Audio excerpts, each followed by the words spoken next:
Video के अंदर हम बात करने वाले how you can access the API data. जैसे हमने लास्ट वीडियो के अंदर हमने वेदर ऐप बनाया था, जिसके अंदर एपीआई के थ्रू वेदर की इन्फॉर्मेशन को अपने लोकल सिस्टम पर लेके आ रहे थे। तो इसके अंदर भी हम क्या करने वाले हैं, आज की वीडियो के अंदर हम एपीआई का डेटा को कैसे मैनेज करते हैं और कैसे हम उसको एक्सेस करके अपने प्रोग्राम के अंदर इंपोर्ट करेंगे, कैसे हम उसको इंपोर्ट करके फाइल के अंदर इंपोर्ट कराएंगे, कैसे हम उसको कंसोल पर दिखाएंगे विद द डिफरेंट मेथड्स। तो आज की वीडियो के अंदर हम पूरा जेसन फॉर्मेट या एपीआई के बारे में बात करने वाले। जैसे यहाँ पर हम जाएंगे और ये आपको यहाँ पर ये मिल जाएगा पाइथन जेसन। इसको क्लिक करोगे आप तो आपको यहाँ पर पूरा पाइथन जेसन के बारे में मिल जाएगा। मेनली 6 टाइप के सिंटेक्स फॉर्मेट सपोर्ट करता है, स्ट्रिंग, नंबर, बूलियन और नल, ऑब्जेक्ट, एरे। जिसके अंदर हमारे पास मॉड्यूल्स जो हमारे मेथड्स है वो हमारे पास क्या है, इसके अंदर हमारे पास 4 मेथड्स है। ठीक है, हमारा जो जेसन का फॉर्मेट होता है इन पाइथन के अंदर वो सिमिलर है जैसे हमारा डिक्शनरी या फिर हम लिस्ट, जैसे हम लिस्ट बनाते हैं पाइथन के अंदर या फिर हम डिक्शनरी बनाते हैं, तो उसी तरीके का फॉर्मेट है हमारा जेसन का भी। तो आप यहाँ पर देख सकते हो ये हमने फॉर्मेट बनाया हुआ जेसन का, जिसके अंदर एक बुक हमने यूज़ किया हुआ, जिसके अंदर काफ़ी सारे डिटेल्स है, ID, language, education, authors and different चीज़ें। इस तो सबसे पहले अगर हमें जेसन का यूज़ करना है कोडिंग पार्ट में, अभी इसके बाद बताऊंगा आपको, पहले आपको एक्सप्लेनेशन बता देता हूँ यहाँ पर इसमें क्या क्या चीज़ें होती है। तो पाइथन हमें प्रोवाइड करता है एक जेसन मॉड्यूल, जिसके अंदर हम क्या करते हैं, फंक्शनैलिटी होती है सीरियलाइज या फिर डिसीरियलाइज। सीरियलाइज का मतलब होता है कि जो भी हमारे पास डेटा है उसको एनकोड करना, और डिसीरियलाइज का मतलब होता है जो भी हमारे पास डेटा आ रहा है हमारे प्रोग्राम के अंदर उसको डिसीरियलाइज करना, मीन्स उसको डिकोड कर लेना। एनकोडिंग या सीरियलाइज का, हाँ सीरियलाइज हम कैसे करते हैं उसके लिए हमारे पास 2 मेथड्स है, एक डंप एक डम्प्स। तो एक के साथ एस है और एक के साथ एस नहीं है। जिसके साथ एस है वो हमारा डेटा को जेसन फॉर्मेट में डिस्प्ले करा देगा स्ट्रिंग की, और जिसके साथ डंप है, जिसके साथ एस नहीं है, वो सीरियलाइज डेटा को हमारे फाइल के अंदर ऐड करा देगा। अभी हमारे पास ये एक प्रोग्राम है जिसके अंदर हम डंप मेथड का यूज़ कर रहे हैं और जेसन को राइट कर रहे हैं फाइल के अंदर। तो ये हमारा कोड रहा। काफ़ी सारे कोड्स है इसमें, हम लास्ट में एक एपीआई के थ्रू डेटा को फैच करके और एक नॉर्मल अपने प्रोग्राम के अंदर वो भी आपको दिखाऊंगा। जैसे हमने वेदर एपीआई के साथ किया था, तो हम इसके अंदर भी वही करने वाले, एक एपीआई का यूज़ करेंगे, उसका डेटा को हम फैच करेंगे एंड देन वो अपने प्रोग्राम के अंदर उसको दिखाएंगे। तो ये हमारे पास एक जेसन, हमने इंपोर्ट कर लेना जेसन को, एंड देन ये हमारे पास एक डेटा है स्टूडेंट्स का, name, roll number, grade, age and subject. तो ये स्टूडेंट को डेटा को हमें क्या करना है, डंप करना है। डंप करने के बाद भी हमारे पास 2 ऑप्शन है, या तो हम डंप करें या फिर डंप्स करें ऐसे लगा के। तो अगर हम डंप करते हैं तो हमारा डेटा जो भी होगा वो हमारा फाइल के अंदर स्टोर हो जाएगा। उसके साथ हमें 2 आर्ग्यूमेंट्स पास करने पड़ेंगे, एक हमारी जेसन फाइल एंड एक हमारी फाइल जहाँ पर हमको राइट करना है। तो ये हमारी जेसन फाइल डेटा फाइल है जो भी ऑलरेडी यहाँ पर है। मैं इसको भी डिलीट कर देता हूँ। जब मैं इसको एग्जीक्यूट करूँगा तो भी आप यहाँ पर चेक कर सकते हो कि कोई भी फाइल नहीं है, बट जब मैं इसको एग्जीक्यूट करूँगा तो ये एक हमारी फाइल बना देगा यहाँ पर डेटा के नाम से। अभी क्या होगा, सारा डेटा हमारे पास इसके अंदर राइट हो चुका है। यहाँ पर चेक करोगे आप तो ये हमारा पूरा डेटा, जो भी हमारा ये वाला डेटा था, ये हमने राइट कर दिया एक फाइल के अंदर। बट अगर हम फाइल के अंदर राइट नहीं करना चाह रहे हैं तो हम दूसरा मेथड यूज़ कर सकते हैं, डम्प्स का। डम्प्स में क्या होगा, हमारा जो भी डेटा होगा वो हमें जेसन फॉर्मेट में आउटपुट में यहाँ पर दिख जाएगा। अगर मैं ये वाला मेथड कॉल करते हैं डम्प्स के नाम से, जिसमें हमारे पास डम्प्स है, और एक और डिफरेंस है डंप और डम्प्स में।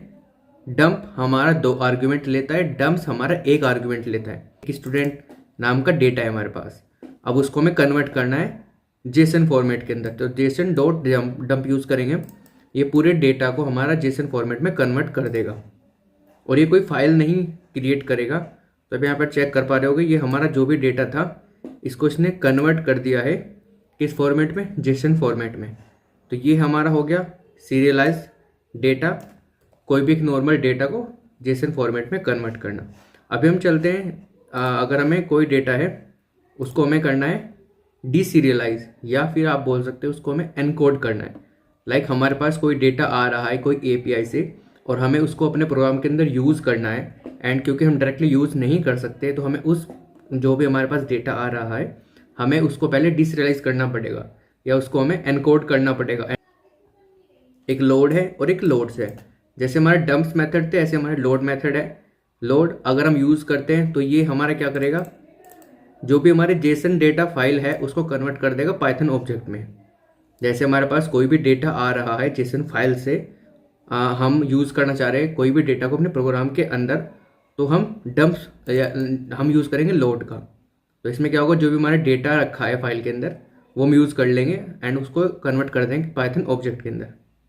एक हमारा लोड्स मेथड्स क्या काम करता है, ये हमारा जेसन स्ट्रिंग को कन्वर्ट करता है पाइथन ऑब्जेक्ट के अंदर। तो एक लोड है और एक लोड्स है। लोड वाला क्या काम करेगा, जेसन फाइल को कन्वर्ट करेगा पाइथन ऑब्जेक्ट के अंदर जेसन फाइल को, और लोड्स हमारा करता है जेसन स्ट्रिंग को कन्वर्ट करता है पाइथन ऑब्जेक्ट के अंदर। तो ये हमारे पास दो कोड है इसके, वो भी सिमिलर जैसे हमारे पास डम्प्स के थे, तो इस तरीके से हमारे पास ये लोड्स के भी है। आप यहाँ पर चेक कर सकते हो, ये हमारा पहले वाला प्रोग्राम क्या कर रहा है कि इंपोर्ट किया हमने जेसन को, फिर हमने फाइल को ओपन किया एज ए रीड फाइल, और वो हमने रीड फाइल यहाँ पर पास करा दी हमने। तो ये क्या करेगा, इस फाइल में से डेटा को रीड करेगा जेसन फॉर्मेट में जो भी होगी, और उसको एक पाइथन ऑब्जेक्ट में कन्वर्ट करके यहाँ पर प्रिंट करा देगा हमको।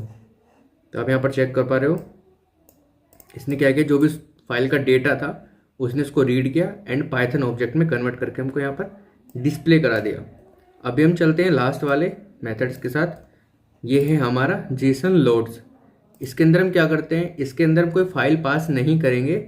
इसके अंदर हम क्या करेंगे, कोई भी एक जेसन स्ट्रिंग है जो हमारे पास, या तो हमारे पास एक्सटर्नल कहीं से आ रही है, या हमने उसको यहाँ पर तो हमने खुद से यूज़ किया हुआ है।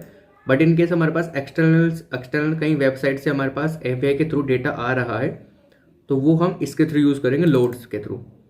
तो हम इस स्ट्रिंग को यहाँ पर पास करा देंगे और ये हमारा डेटा डिस्प्ले करा देगा। यहाँ पर आप चेक कर पा रहे हो लास्ट में ये हमारा डेटा इसने डिस्प्ले करा दिया।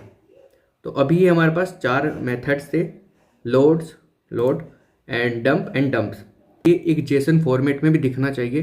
तो इसके लिए हम क्या करने वाले हैं, इसके लिए हमारे पास एक मेथड्स है जो हम यूज़ करते हैं। ठीक है, ये हमारे पास एक स्ट्रिंग है, जेसन टाइप की स्ट्रिंग है, जिसको हमने जेसन में कन्वर्ट किया। पर्सन हमने ये पास किया, जो भी हमारे पास एक स्ट्रिंग थी जेसन फॉर्मेट की। इंटेंट, कितना हमको इंटेंट देना है, 1 2 3, आप जितना मर्जी यूज़ कर सकते हो। शॉर्टिंग ट्रू या फॉल्स, इसको आप शॉर्ट भी कर सकते हो, फॉल्स भी कर सकते हो।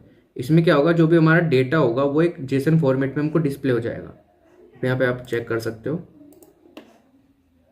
अभी आप यहाँ पर देख रहे हो कि ये हमारा डेटा है एक प्रॉपर फॉर्मेट में यहाँ पर डिस्प्ले हो रहा है। अभी इसमें इसने सॉर्टिंग भी अप्लाई कर दी है, जो हमारी एज है, सिटी, नेम एंड सब्जेक्ट।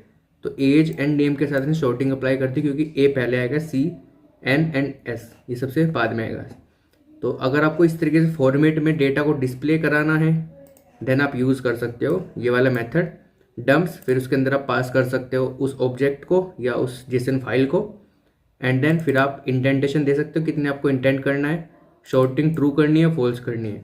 तो ये हो गया हमारा जेसन का फॉर्मेट, अगर आपको नया फॉर्मेट के साथ अप्लाई करना है। तो अभी हम एक चीज़ करते हैं, अगर हम कोई डेटा को फैच करते हैं तो वो कैसे रन करते हैं। तो ये हम एक कोड है जिसके अंदर हम क्या कर रहे हैं, इस वेबसाइट से डेटा को फैच करा रहे हैं। ये वाला डेटा है हमारा, ठीक है, इस डेटा को हम फैच कराएंगे इस वेबसाइट से, और ये हमारे पास क्या है, एक जेसन फॉर्मेट में है।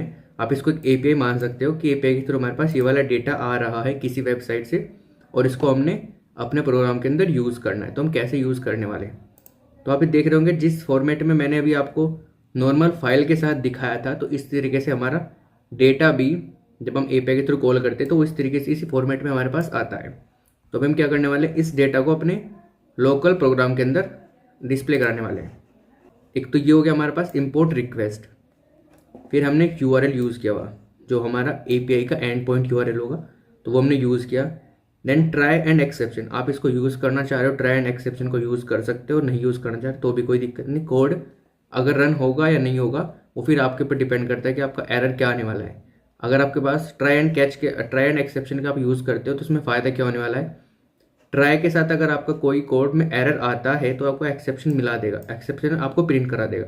बट अगर आप ट्राई एंड एक्सेप्शन नहीं यूज़ करते हो और आपके कोड के अंदर कोई भी एरर आता है जो कि आपको रन टाइम पर दिखने वाला है, और आपका वेबसाइट क्रैश हो सकती है फिर उस केसेस में। ताकि अगर हमारे किसी भी ब्लॉक के अंदर आपको लगता है कि रन टाइम पर एरर आ सकता है, तो वो वाला पार्ट हम ट्राई वाले सेक्शन में रख देते हैं, और एक्सेप्शन वाले में हम यूज़ करते हैं एक्सेप्शन हैंडलिंग, जहाँ पर हमें लगता है कि जो एक्सेप्शन आ सकती है इस यूआरएल से गेट यूआरएल, जो भी हमारे पास इस यूआरएल से रिस्पॉन्स आने वाला है वो हमने कहाँ पर रख लिया, रिस्पॉन्स के अंदर। तो वहाँ से रिस्पॉन्स क्या आएगा हमारे पास ये रिस्पॉन्स आने वाला है। जो भी रिस्पॉन्स आएगा वो एपीआई हमको सेंड करेगा, वो हमने रिस्पॉन्स के अंदर रखा है।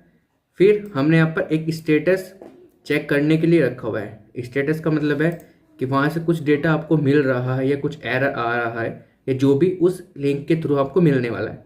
इन लास्ट अगर कुछ एरर आ रहा है तो वो रिस्पॉन्स में हमको दिख जाएगा कि हमारा स्टेटस क्या है। और अगर हमारे पास कोई एरर नहीं आया है उस केस में हम क्या करेंगे, जेसन response.json, ये क्या करेगा, जो भी हमारा डेटा वहाँ से आ रहा था उसको जेसन के फॉर्मेट में डेटा के अंदर स्टोर करा देगा। अब हमारे पास क्या होगा, डेटा के अंदर क्या है, अभी डेटा के अंदर हमारे पास जितनी भी सारी जेसन की फाइल है जो हम इसके थ्रू आ रहे हैं, यहाँ से इस लिंक के थ्रू हम लेके आ रहे हैं, वो सभी हमारे पास अभी जेसन के अंदर आ चुकी है।